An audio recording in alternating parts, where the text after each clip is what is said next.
Hello and welcome to another episode of the Federal Church Presents Better Than Bloomberg. Continuing our coverage of the 2023 global financial system collapse, the worst ever, where the Fed and the rest of the central banks go all in on making you poor.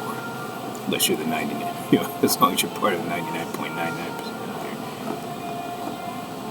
So this is a note continuing on. I guess this is from the Crapawk Times there, but it's a note continuing on what I was saying earlier in the last video, where apparently the diluted at the Fed is talking about 2% inflation. Well, what do most people spend their fucking money on? Food, housing, whatnot, transportation, and this is just grocery prices. Don't forget the go out to eat, that sort of thing. But inflation is definitely not around 2%, and I would say this is just this is a pretty low number, especially considering what they had in the basket as they tried to calculate this inflation there, or this price index, whatever you want to call it. Online grocery prices up 10.3% in March as inflation continues to bite. Online grocery prices continued to rise by double digits in March as inflation continues to bite. Although online grocery prices have eased over the past 6 months, costs were up 10.3% in March from the previous year. According to the Adobe Digital Price Index on April 10, Adobe analyzed 1 trillion visits to retail sites and more than 100 million items across 18 product categories to track price changes. There's a 0.4% rise in the growth of food prices from February, which had been slowing since their height since last November, when they hit a record 14.3% year-over-year increase. Online grocery prices closely followed the food category in the Labor Department's CPI. See, that's what's wrong with that, too. Because they have bullshit adjustments there. Like, oh, God forbid you had a steak. Why don't you have some shitty ground beef?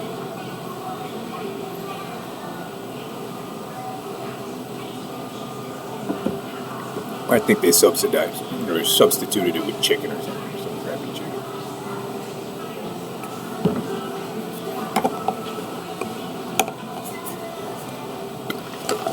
Hit with persistent inflation.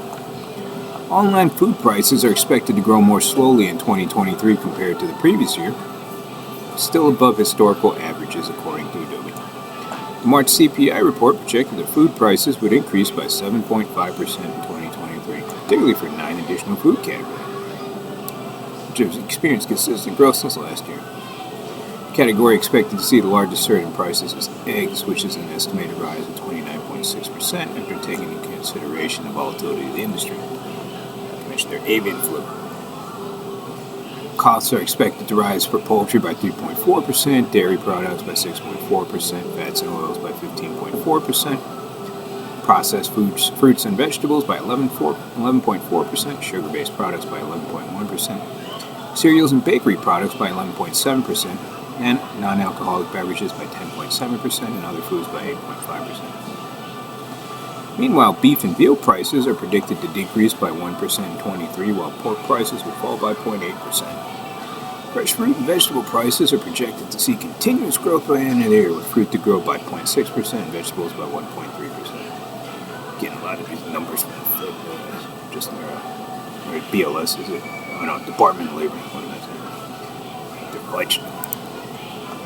Despite persistent inflation, its customers are still buying groceries online. Adobe reporting last month the biggest jump in sales for that category last year, with spending rising by 10.8% to $86.8 billion. A separate report by CoreSite Research on April 9th also said that despite inflation, online grocery sales are continuing to grow, despite a slowdown in expansion. It notes that the COVID-19 pandemic made consumers more habitually used to shopping online in non-food categories to a greater extent than food. CoreSite cited research revealing that grocery inflation boosted foot traffic at discount grocery stores such as Aldi and at large warehouse-sized retailers like Walmart, Kroger, and Costco. Read more on that crap there, but yeah, those numbers are still general inflation. So yeah, inflation will not be around 0.2%.